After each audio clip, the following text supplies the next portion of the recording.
जय श्री कृष्ण, जय श्री कृष्ण, जय श्री कृष्ण। जय सिया राम जी की जय, जय राधा रानी की जय, जय वैष्णव माता की जय।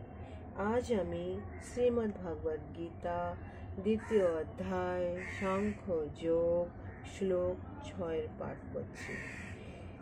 না চ এতৎ বেদমঃ কতরতঃ कतरतः न गर्यः यतः वा जयम् यदि वा न जयेयुः यान् एवः हत्वः न जीविविषां ते अवस्थितः प्रमुखे ধাত্ররাষ্ট্রः।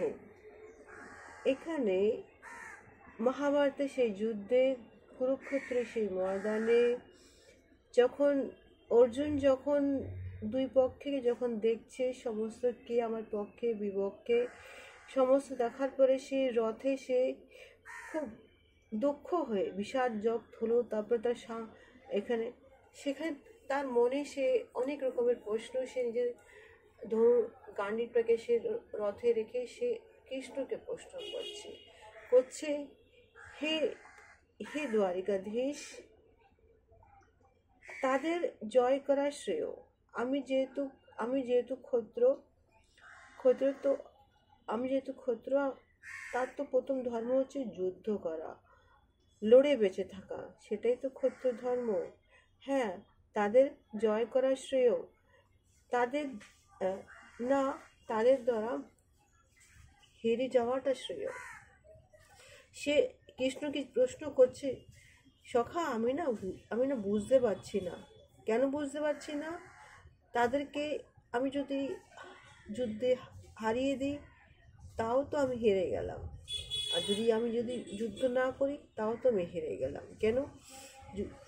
আমি যদি হারিয়ে দিই তারা তো আমার নিজের। আমরা যদি ধৃতরাষ্ট্রের পুত্র হত্যা করি তাও আমাদের বেঁচে থাকার কোনো প্রশ্ন ওঠে না, কেন? তারা আমাদের নিজের। তবুও এই রণক্ষেত্রে তারা আমার সামনে যুদ্ধ করতে প্রস্তুত হয়েছে। এখানে অর্জুন শ্রীকৃষ্ণকে নানা রকমের প্রশ্ন করছে, সে বুঝতে পারছে না যদি আমি যুদ্ধ না করি তাও আমি হেরে গেলাম, আর যদি যুদ্ধ করে যদি আমি জিতেও যাই তাও আমি হেরে গেলাম। এখানে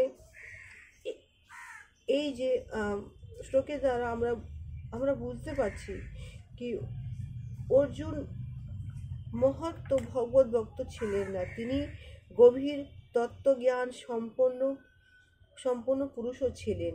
তিনি তার মন ইন্দ্রিয়গুলোকে সর্বতোভাবে সংযত করেছিলেন।